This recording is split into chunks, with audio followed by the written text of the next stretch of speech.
Augustine of Hippo de Magistro, episode 21.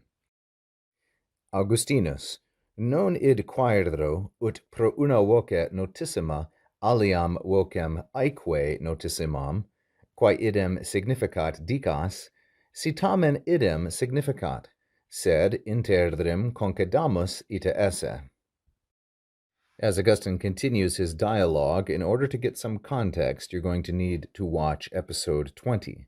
He is responding to his son Ariadatus, and they are discussing the nature of education and instruction, and particularly they are discussing one line from Virgil. In particular, they are discussing Aeneid, Book 2, line 659, which looks like this.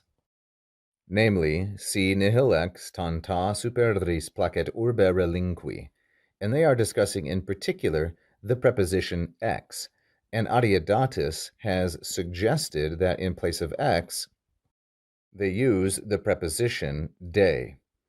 And now Augustine is going to give his response to that suggestion.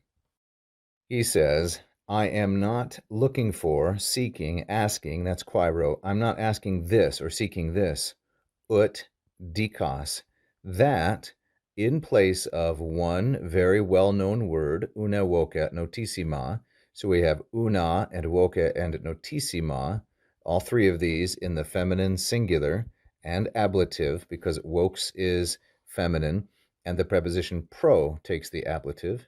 I'm not asking this, that in place of one very well-known word, another word, aliam vocem, equally very well known, which means the same thing, that you should say. Now, if we take this out and reduce it to its simplest form, we have quaedro ut, or we might say non quaero ut dicas. So I am not asking that you say. The object of quaero is id in the neuter, singular, and accusative. It's functioning just like a pronoun. And the ut dicas clause is standing in apposition to id. I'm not asking you this, that you say another equally well-known word in place of one very well-known word, that is an equally well-known one, quae idem significat, which means the same thing. Idem here, also neuter singular accusative, as the object of significat. Then Augustine says, if, in fact, or if, however, it does mean the same thing. So I take this to mean that he's calling into question the equivalency of the preposition ex with the preposition de. Do they mean the same thing, or do they mean roughly the same thing? So here Augustine is asking the philosophical question of synonymity. What does it mean for two words to be synonyms, especially as concerns the discussion of the sign and the thing signified? So if in fact it actually does mean the same thing. So why is significat singular? Well, because it is standing as, it's taking as its subject vocem, aliam vocem, implicit. So I'm not asking this, that in place of one very well-known word, you should say, dicas, another word, aliam vocem, equally well-known, aeque notissimam.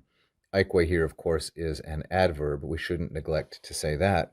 An equally well-known word which means the same thing, if in fact they do mean, or it does mean, the same thing. Then he finishes off this part of the sentence.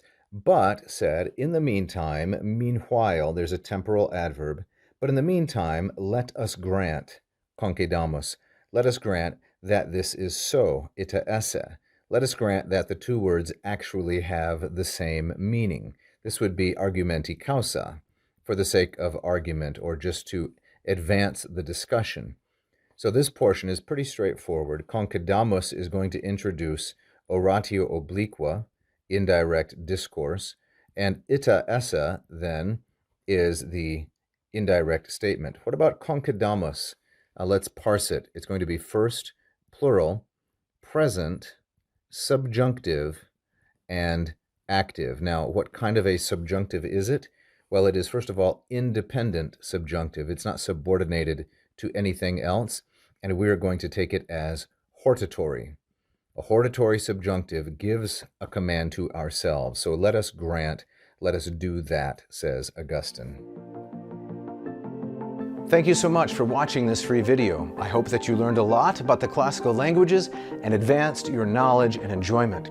You can help us keep going with this instruction if you like this video and subscribe to the channel. We've had hundreds of thousands of views in the last 9 years, and we would really like to grow our number of subscribers.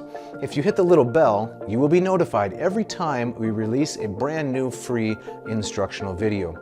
You can also check out one of my Latin or Greek courses at LatinPerDiem.com if you'd like to study Latin and Greek with me directly. So keep learning, and vale tote omnes.